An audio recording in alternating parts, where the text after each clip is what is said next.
que disse Adolf Hitler: eu convoco os homens a se aliarem às minhas ideias. Caso eles discordem, eu digo: não tem problema, seus filhos já são meus, eles já me pertencem. O livro Quem Controla a Escola Governa o Mundo. É isso que eles fazem. E eles fazem com muita astúcia, de uma forma que você não percebe. Eles vão tirando seu filho de você, mentalmente, de uma forma tão maliciosa, e você começa a dizer: onde foi que eu errei? O que é que está acontecendo? Por que esse menino é assim? Por que ele está enveredando para essas coisas que eu não queria? Por quê? Porque eu errei aonde? Não. O Estado, o governo, que consumiu a mente dos seus filhos ao ponto que você nem percebeu.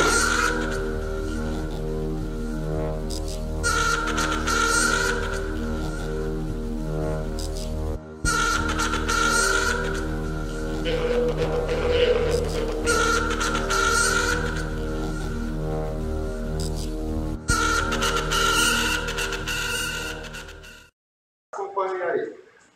Acabe fez saber a Jezabel tudo quanto Elias havia feito e como matara todos os profetas à espada.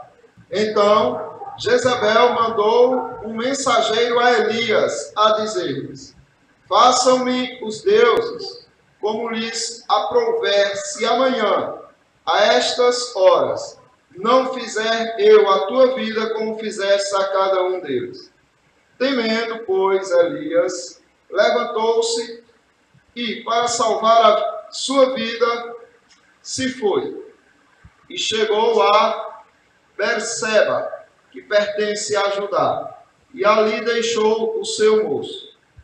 Ele mesmo, porém, se foi ao deserto, caminho de um dia. E veio e se assentou debaixo de um zimbro, e pediu para si a morte, e disse: basta, toma agora, ó Senhor, a minha alma, pois não sou melhor do que os meus pais. Deitou-se e dormiu debaixo do zimbro. Eis que um anjo o tocou e lhe disse: levanta-te e come.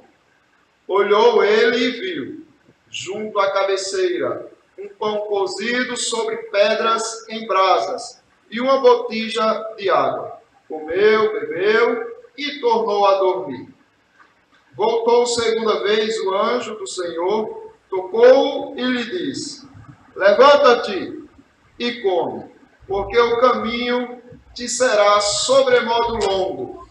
Levantou-se, pois, comeu e bebeu, e com a força daquela comida caminhou 40 dias e 40 noites até Horebe, o monte de Deus. Prestem bem atenção no que aconteceu aqui com Elias. Porque o que aconteceu com Elias é o que está acontecendo hoje em dia na nossa nação. A estratégia do comunismo, desse marxismo cultural, é essa. A mesma que Elias olhou para si, é o que eles tentam fazer com que a sociedade se olhe e pense da mesma forma. É a mesma estratégia também que Satanás usou com Eva, quando começou a falar para Eva que a situação dela poderia ser melhor do que a que ela estava. Ali, no paraíso, existia o quê?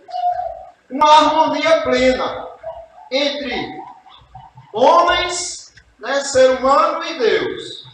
A serpente fez o quê? Uma divisão ali. Dividiu e vitimizou a mulher.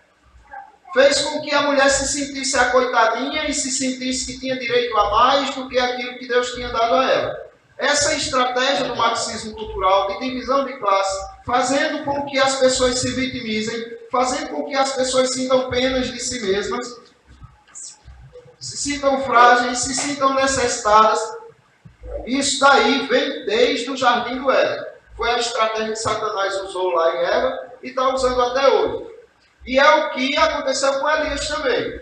Você observa que o que Elias fez foi algo muito grandioso. Foi algo grandioso demais o que Elias fez. Só que Logo depois ele sofre uma ameaça e ele esquece tudo que já foi feito. Tudo que Deus fez através dele, ele esquece. Porque ele se sentiu ali injustiçado.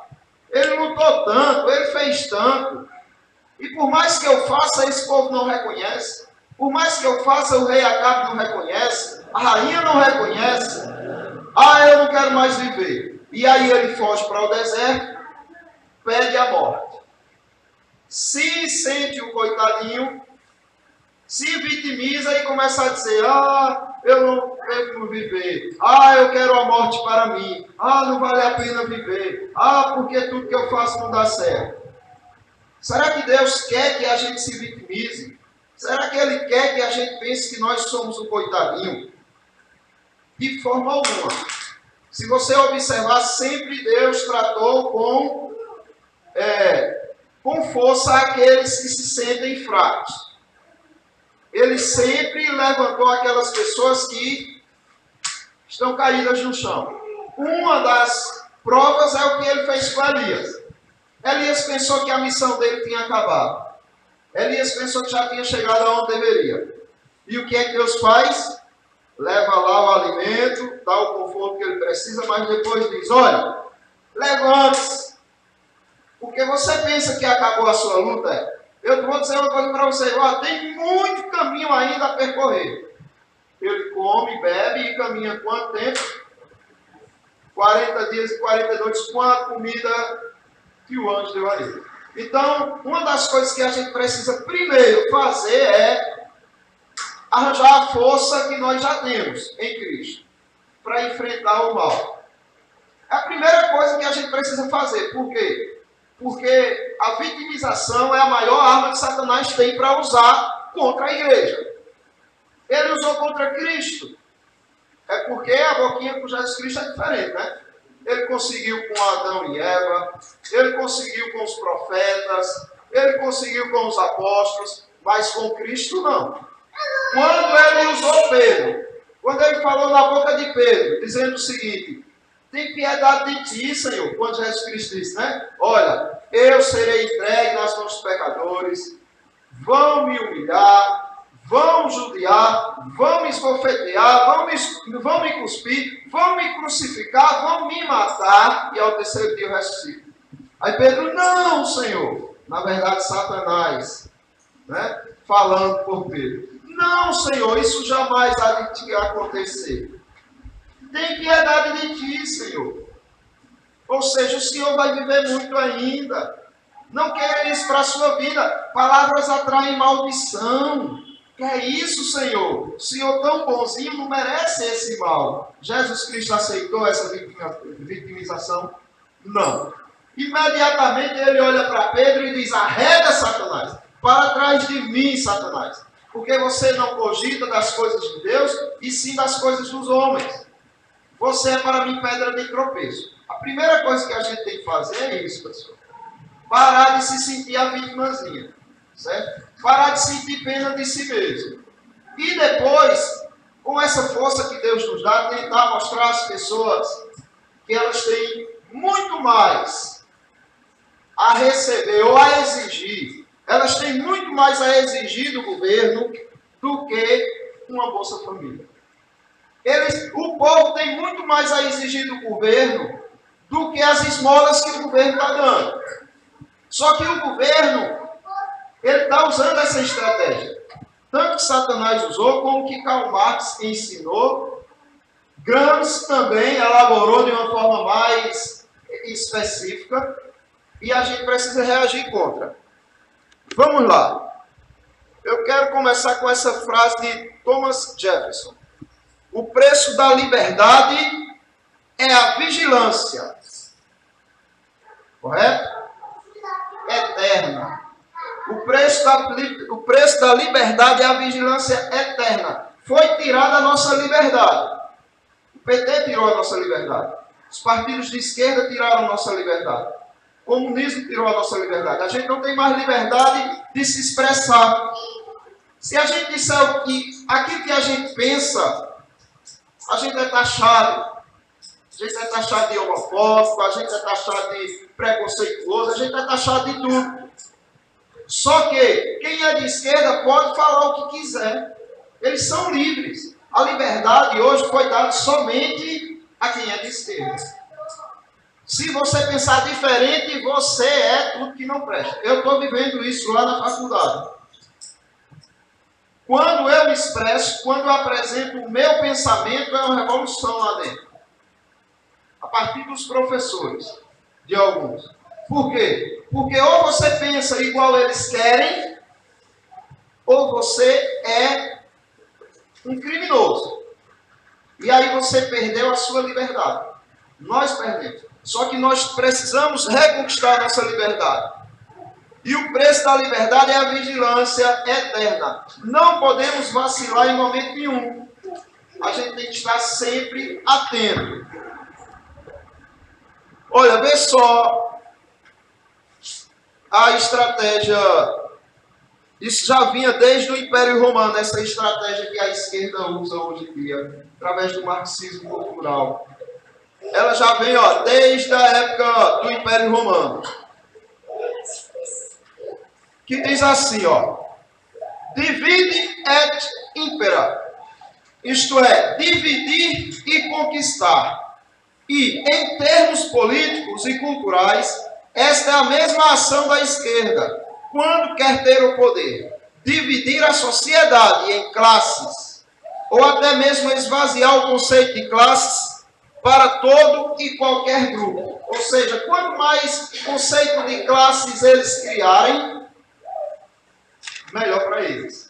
Porque vai haver mais guerra, vai haver mais confusão, vai haver mais intriga. Então, a esquerda ela tem um objetivo bem específico. É instigar vocês, mulheres, a sentirem raiva de seus maridos.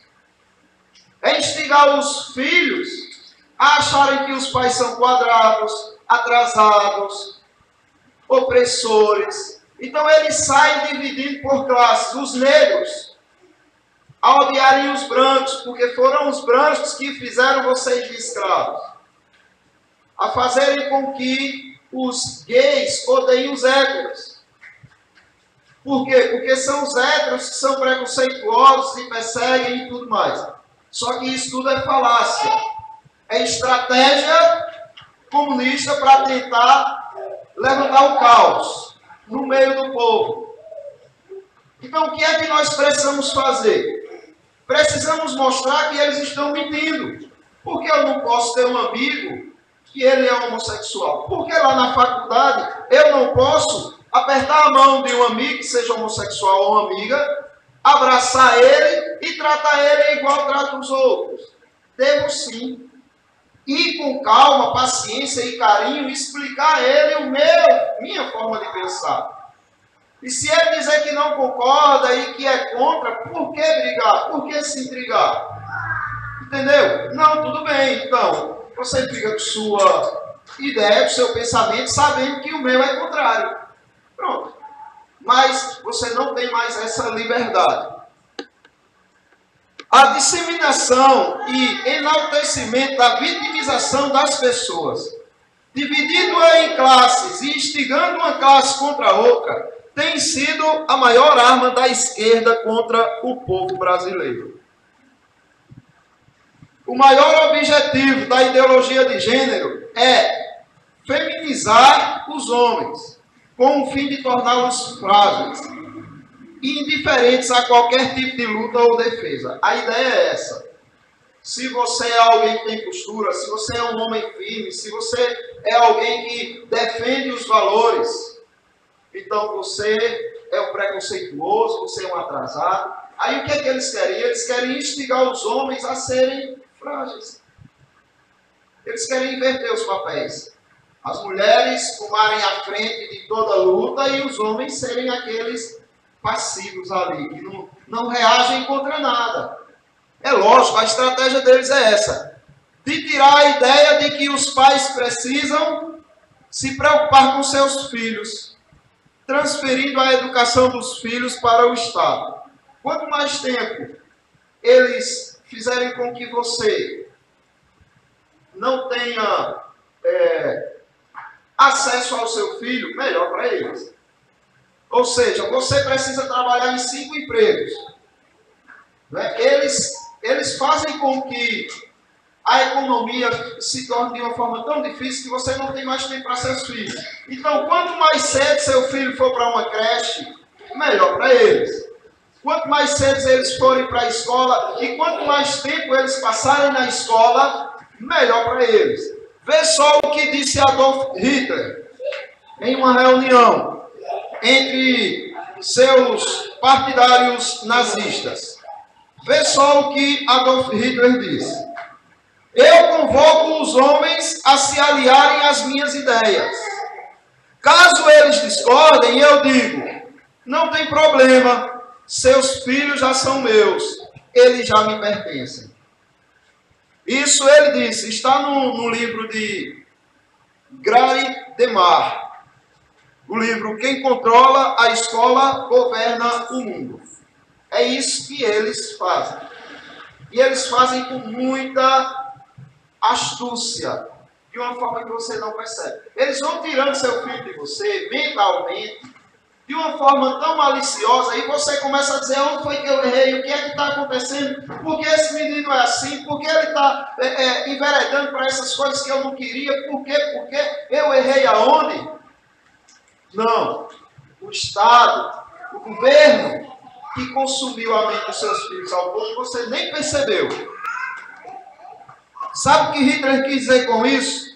Que o Estado precisa, antes de ter a aceitação dos pais, ter a mente dos seus filhos, dos filhos de vocês. É isso que Hitler estava dizendo. E é isso que o comunismo faz. Ele quer o seu apoio, mas ele sabe que é mais difícil. O que é que eles fazem? Eles dizem, a gente captura a mente dos filhos deles, eles também vão estar capturados. Filhos versus pais. A rebelião contra a autoridade paterna é glamourizada culturalmente através de filmes e músicas. É outra coisa, certo? A mídia, o acesso à internet dessas crianças é outra facilidade que você dá ao Estado comunista de controlar a mente dos seus filhos. Além disso, a juventude é sexualizada em idades cada vez mais precoces. De acordo com teóricos radicais como Georges Lukács, isto ataca o núcleo do cristianismo e leva a juventude à revolta contra os pais. A ideia deles é esse, atacar o núcleo do cristianismo, e isso eles conseguem fazer com que os filhos se rebelem contra os pais. Por quê? Se os pais perdem a autoridade e a moral sobre os filhos, quando o pai disser, olha meu filho, o que a Bíblia diz? Ele diz, eu quero saber. Então, eles atacam o cristianismo pelos filhos. As crianças são encorajadas a desobedecer aos pais que, reconheçamos, não é uma tarefa tão difícil assim. Ou seja, por natureza os filhos já são rebeldes, né? Todos são pecadores. Então eles só fazem colocar fogo ali naquilo que já existe. Mas, mais surpreendente, as crianças também podem ser ensinadas a vender ideias esquerdistas aos seus progenitores, como o ambientalismo ou mesmo a espiarem-nos.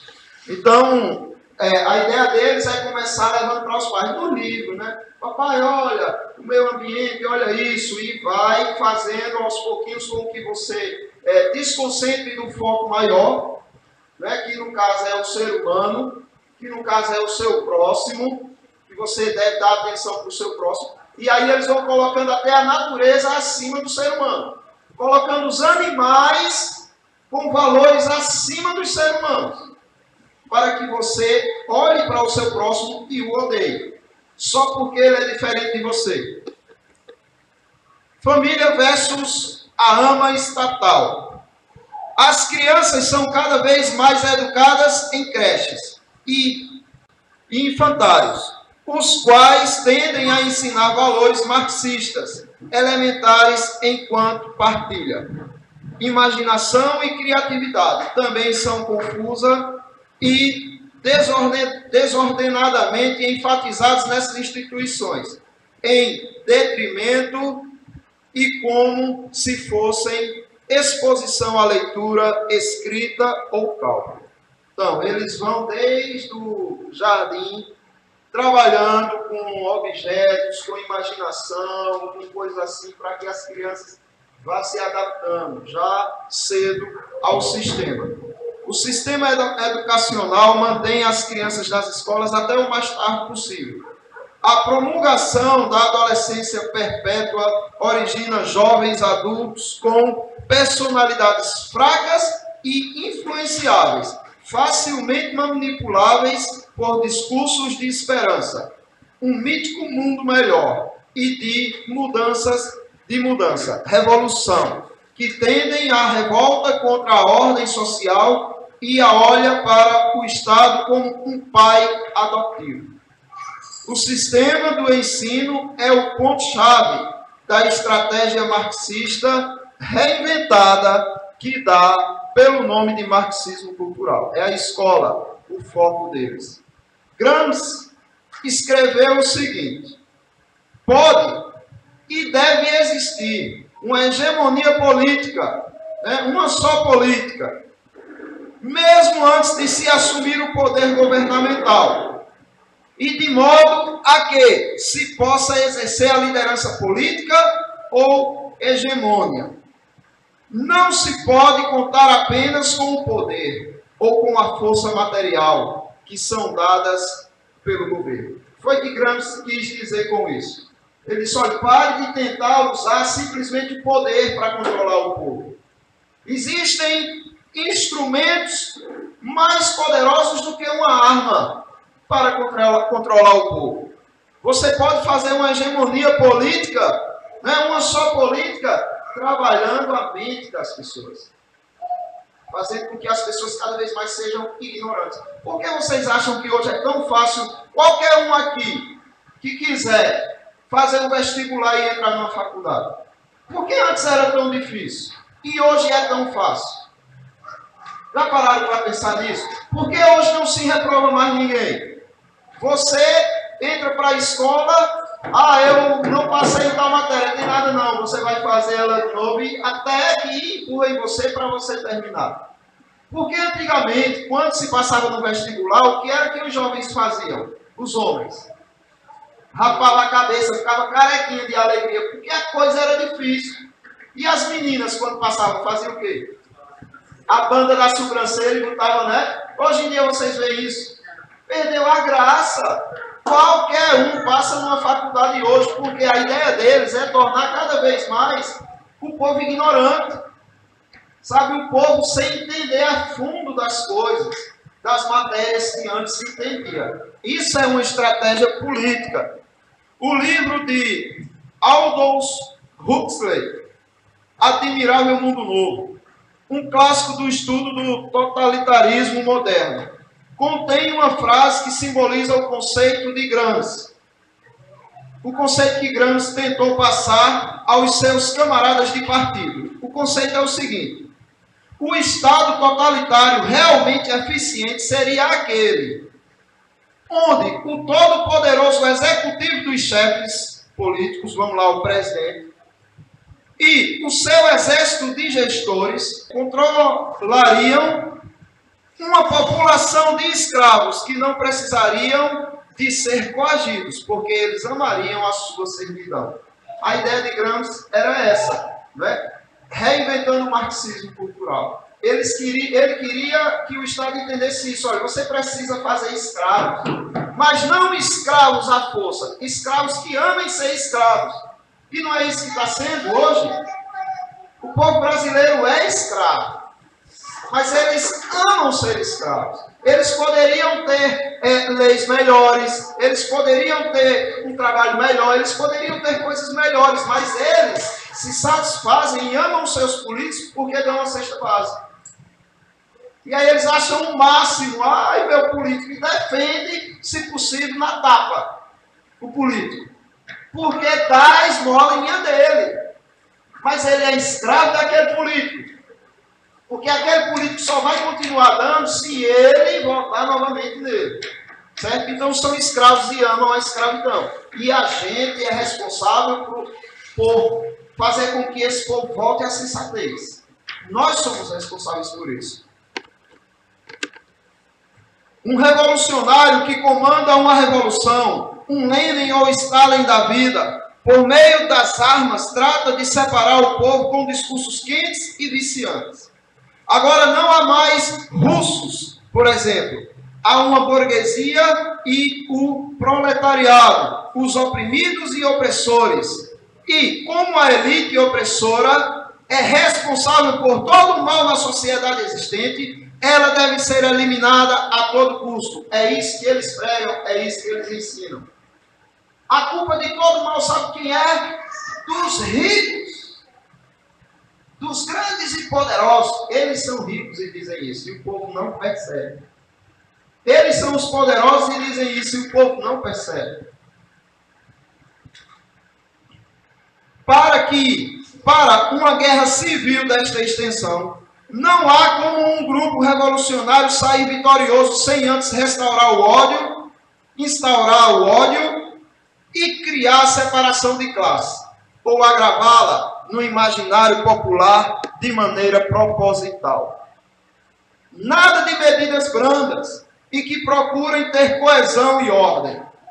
Ordem é uma palavra quase que criminosa. Hoje em dia é. Não pode haver alguma coesão social que não seja em prol do mais fraco e em detrimento das elites. Mas isso só ocorre porque antes, com os sofistas e pensadores à esquerda, com noções de causa e consequência foram inibidas, a moral relativizada e os valores combatidos em prol de algo mais moderno e igual. O que é que eles querem? Eles querem implantar o caos e eles fazem isso fazendo com que a moral seja algo ridicularizado. Você é um criminoso se você lutar pela moral. Porque você está oprimindo o devasso. Não está querendo liberar a pedofilia? Por que achar que no Brasil não vai ser? Uma nojeira que a gente está vendo hoje em dia. Então, observe, ser moral é crime. Você falar de moral é você oprimir o bichinho do pedófilo. Uma minoria que é reprimida por causa de uma maioria. Então, a gente tem que despertar para isso. Para reterem poder, dando mais amostras de inépcia de suas crenças ideológicas, é necessário desarticular a sociedade anterior. Só isso, em um alto nível de esquerdismo, já se caracteriza como um crime. Em todas as revoluções à esquerda ou em tomadas democráticas de poder, a esquerda desmembra as instituições sociais e as convenções anteriores. Criam um discurso de bom e mal e tiram tudo dos que consideram maus, criando mais concentração de poder em suas mãos. Stalin e Lenin fizeram isso de uma forma bélica, na base da bala e sanguinária. Porém, o dividir e conquistar mudou. Eles estão com as mesmas ideias, só que agora a estratégia mudou. Em vez de eles na bala dividir a sociedade, eles estão dizendo o seguinte: olha, existem pessoas boas e existem pessoas más. As pessoas boas são a minoria que é oprimida, e as pessoas más é a maioria, são os ricos, são os brancos, a classe média, são os héteros, são os cristãos. Então eles começam a dizer que os maus são esses. E diz que os bons são os oprimidos, aqueles que não têm oportunidade, que são recriminados. E levantam-se contra os que eles consideram maus. Por isso que a classe média hoje está tão esquecida, porque eles estão com toda a força, tentando tirar aquilo que você conquistou com o seu suor. Para quê? Para dar aquele vagabundo preguiçoso que não fez nada. Eu não estou dizendo que a gente não deve ajudar. A igreja aqui, graças a Deus, ajuda muitas pessoas que não têm condição. Graças a Deus, a gente luta muito por esse objetivo. Mas o que a gente não concorda é tomar a força daquele para dar ao outro. Aí você diz, é aqui, meu Deus, graças a Deus que não existe socialismo. Existe. O que você paga de imposto para enricar esses ditadores não é brincadeira. 8 vezes no ano. Então, para você ter uma ideia, eles estão enricando. Aí você diz, sim, mas é a pobreza. Eles dão uma esmola aos pobres. E pegam o grosso para eles. Com a justificativa de que é para ajudar os pobres, mas não é para enriquecer eles mesmos. Certo? Isso é em todo sistema socialista. Os ditadores é quem ficam na boa, certo? E os que trabalham são sugados e os que não trabalham recebem suas esmolas. E aí eles se tornam escravos de coração. Não se divide mais por meios bélicos um povo. O esquerdismo mais ortodoxo, provindo de Marx, e os primeiros ditadores de esquerda, se mostrou falho para o domínio dos oprimidos. No final, a sociedade fica apenas mais dividida, mais rançosa consigo mesma, deixando até mesmo de identificar-se com uma unida para se autodeclarar uma pluralidade. Esta que possui abismos intransponíveis de uma classe para outra. Gays contra heterossexuais, ateus contra religiosos, negros contra brancos, pobres contra ricos, diferenças e preconceitos que já existiam, mas de modo natural e comum, são cada vez mais inflados por conta do vitimismo. O que é que eles fizeram? Eles olharam para, por exemplo, o ateu, que é minoria, para o gay, que é minoria, para os negros, que são minoria, para as mulheres donas de casa, que são minoria, e eles disseram o seguinte: olha, vocês estão sofrendo à toa, vocês podem reverter esse quadro, vocês podem dar um basta nesse preconceito que existe contra vocês. E instigou e inflamou esse povo a odiar aqueles que não pensam igual. Certo? Então, o preconceito que existia com alguns, que não era com todos, porque eu educo as minhas filhas, e não é ideologia de gênero que vai fazer ela respeitar um homossexual, não.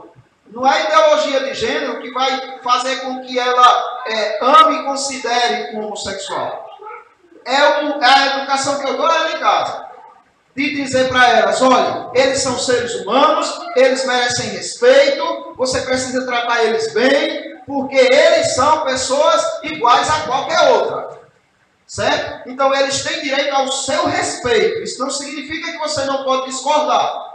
Você pode discordar de mim, de quem quiser discordar, você com suas ideias discorde. E apresente, agora com respeito, sem colocar essas pessoas para baixo, sem humilhá-las, sem maltratá-las, sem excluí-las. Certo? Seja amiga, seja uma pessoa que respeita o seu próximo. E elas têm aprendido isso. E não precisou de ideologia de gênero. Só que essa furada de ideologia de gênero está dividindo mais ainda as pessoas. Está dividindo mais ainda, porque a partir do momento que um pai fica sabendo que seu filhinho foi obrigado a botar batom na sala e esmalte na mãozinha para que aprendesse a respeitar o homossexual, o pai não vai aceitar aquilo. E o filho vai ver a indignação do pai e o filho vai se alimentar daquela indignação. Então, aquilo que eles estão dizendo que é para fazer justiça, na verdade é para piorar mais ainda a situação. Vamos continuar. O vitimismo traz para todo grupo auto-intitulado vítima da sociedade um caráter máximo de autoridade e pureza em relação ao todo. A vítima olha para os outros e diz, são todos impuros. São todos imundos. Eu sou superior, porque eu sou a vítima e eles são os criminosos. Então, a vítima, ela tende a ter esse sentimento. O pensamento de que não existe racismo reverso. Racismo reverso é o seguinte: são os negros que odeiam os brancos. Homossexualidade reversa são os homossexuais que odeiam os héteros. Mas isso não é considerado. Porque é impossível um homossexual odiar um hétero. Para eles é impossível um negro odiar um branco. Só pelo fato dele ser hétero ou dele ser branco. Aí eles não consideram isso, só consideram que a única possibilidade que existe é de um hétero odiar um negro, um branco, um homossexual, de um branco odiar um negro e por aí vai. Mas existe esse reverso aí, aonde eles também odeiam. E isso precisa ser cuidado, isso precisa ser tratado e não alimentado. Certo? Nem o branco tem direito de odiar o negro, nem o negro o branco. Nem o hétero tem direito de odiar o homossexual, nem o homossexual tem direito de odiar o hétero. Mas eles estão fazendo com que haja esse ódio.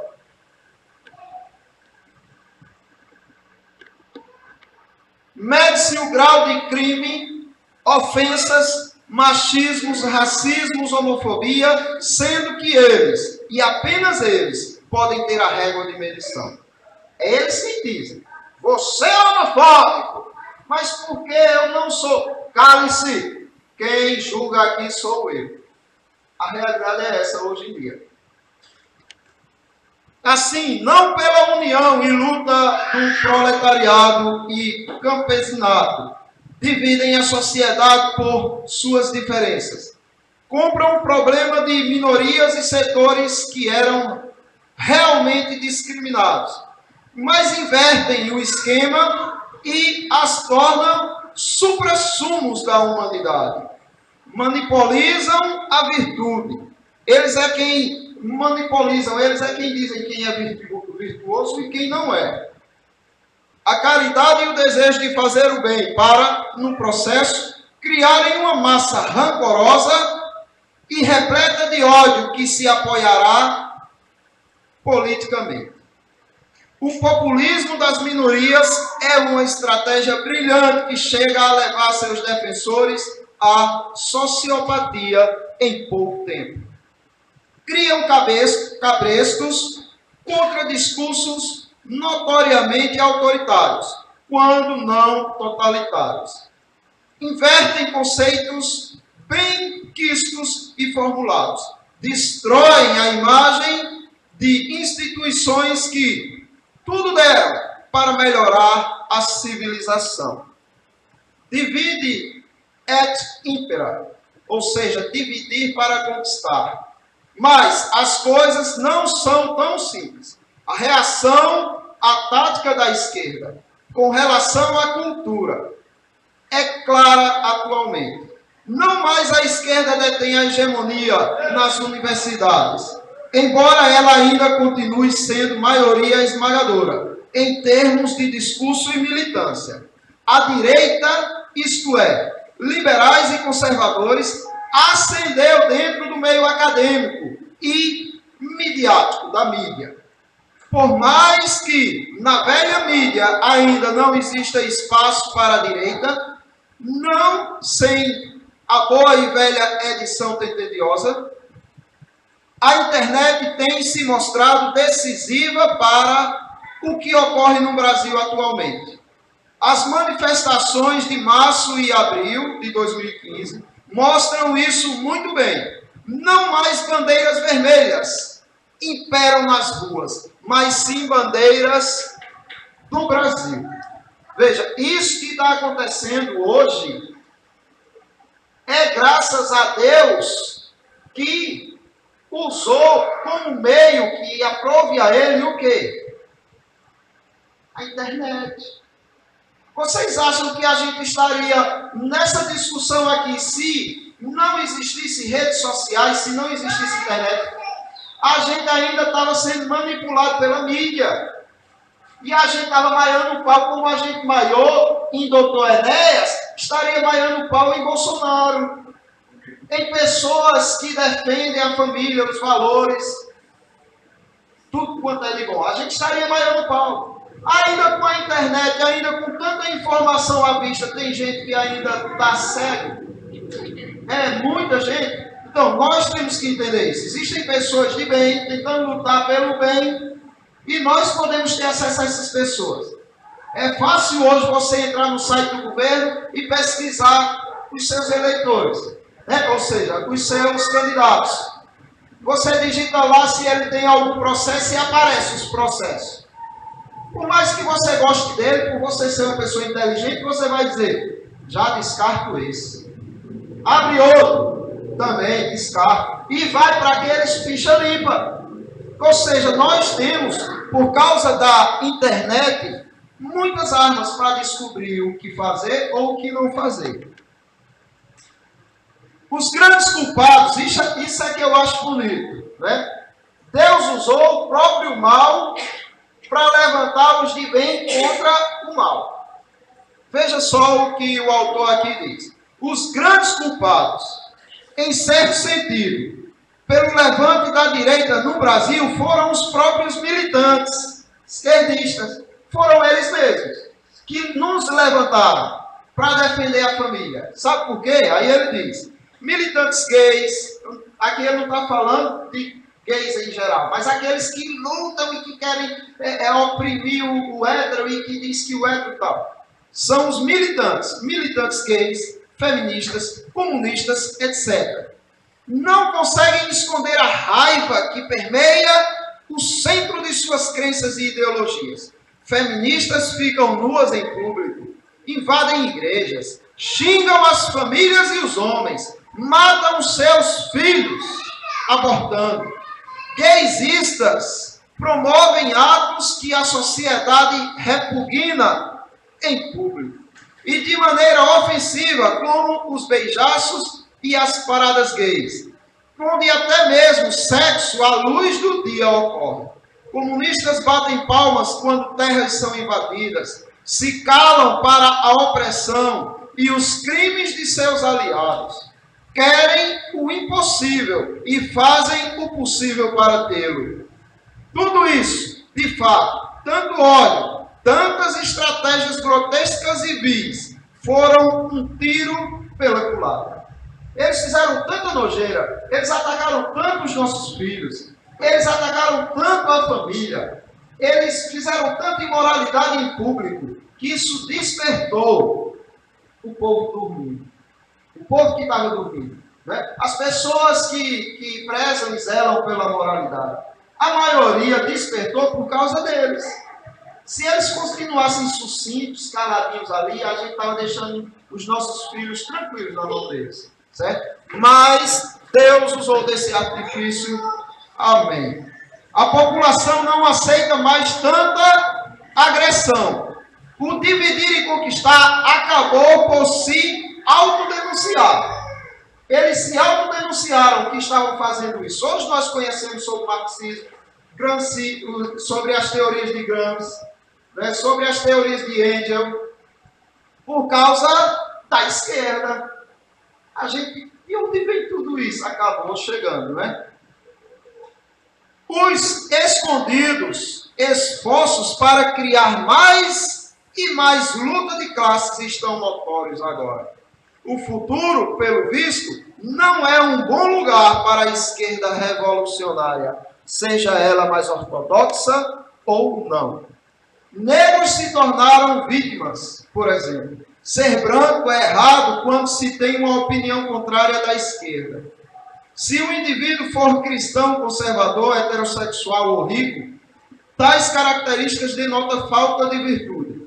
Quando se tenta ter um debate racional com a esquerda, a não ser, claro, se os ricos, brancos, cristãos e heterossexuais forem iluminados por São Marx, padroeiro dos tolos. Ou seja, os héteros, os cristãos, os brancos, da classe média, essas pessoas, elas só têm voz se eles concordarem com Marx. Se não, eles são jogados de lado. Mas, graças a Deus, eles estão perdendo a força por conta da própria ignorância deles. Iago Rabelo, Instituto Liberal, diz que nós vimos agora, certo? A gente vai parar por aqui. Eu vou apresentar algumas ideias que eu tive para a gente tentar implantar aqui em Agrestino e depois vocês vão comentar o de vocês.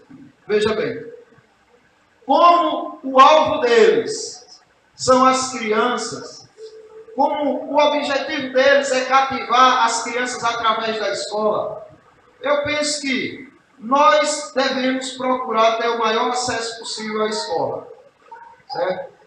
Aqueles que têm algum acesso, pode tentar conversar com a diretora. Nós elaborarmos palestras, né, para todas as idades, de uma maneira que não seja agressiva, de uma maneira que seja educativa. Como, por exemplo, uma palestra contra as drogas, né? Olha, nós somos da igreja, tem um professor fulano lá, e ele está dando umas palestras sobre as drogas, queria que a senhora liberasse aqui. E aí você vai mostrando, né, uma estratégia, por exemplo, do traficante, para enganar uma criancinha, oferece um doce, e vai oferecendo droguinha de graça e tal. E depois você implanta também, vai mostrando para eles também que isso é uma estratégia maior também, de outras coisas a mais. Isso é só uma ideia para a gente amadurecer. Outra coisa que a gente precisa fazer urgentemente. Aqui tem carrinho de som, bicicleta de som, né? Até. A gente pode ir orientando o povo através desses sons. Na rádio, tudo bem, mas nem todo mundo escuta a rádio. Esse carrinho de som todo mundo escuta, até quem não quer. Não é verdade? Escuta. O carrinho de som vai passando e diz, olha, você que é eleitor, pense bem na hora de votar, não venda seu voto, e você denuncia algumas coisas, para a gente envergonhar ao máximo os políticos. Na hora de pensarem em comprar o seu voto, eles já irem de pé, né, atrás desconfiado. E se comprarem, a pessoa que está ali diante deles pensar o seguinte, olha, chegou, como eu vi no carrinho de som, chegou um lobo querendo destruir o meu futuro. Certo? Então a gente mostrar para eles, atacar esses políticos, mostrar que existem políticos bons, como encontrá-los. Não precisa dizer o nome deles, né? Você pode simplesmente, ó, é vereador tal, porque vai ter eleições. Não precisa dizer o vereador, mas precisa dizer o seguinte, olha, se o vereador conversa com você e não te oferece as migalhas, né, não te oferece as esmolas dele, esse já é um bom sinal. Então você vai instruindo, orientando, para que quando haja esse contato entre o vereador, o político, qualquer que seja, com essa pessoa identifique simplesmente a forma de se expressar desse político, se ele é um malicioso ou não. Então, acho que a bicicleta de som vai ajudar muito, além da rádio, certo? Entrar nas escolas também, fazer panfletos. Eu gosto de desenhar, fazer historinhas e tudo. A gente pode fazer tipo um gibizinho para distribuir nas escolas, mostrando passo a passo como é o mal político, né? O que eles fazem, o que eles querem tomar de você, o seu futuro. E aí você, através de tirinhas, através de historinhas, até uma criança iria entender. Porque nem todo mundo tem paciência de ler folhetos, né? Mas historinha o povo gosta de ver. E aí a gente vai alcançando essas pessoas. Eu encerro por aqui.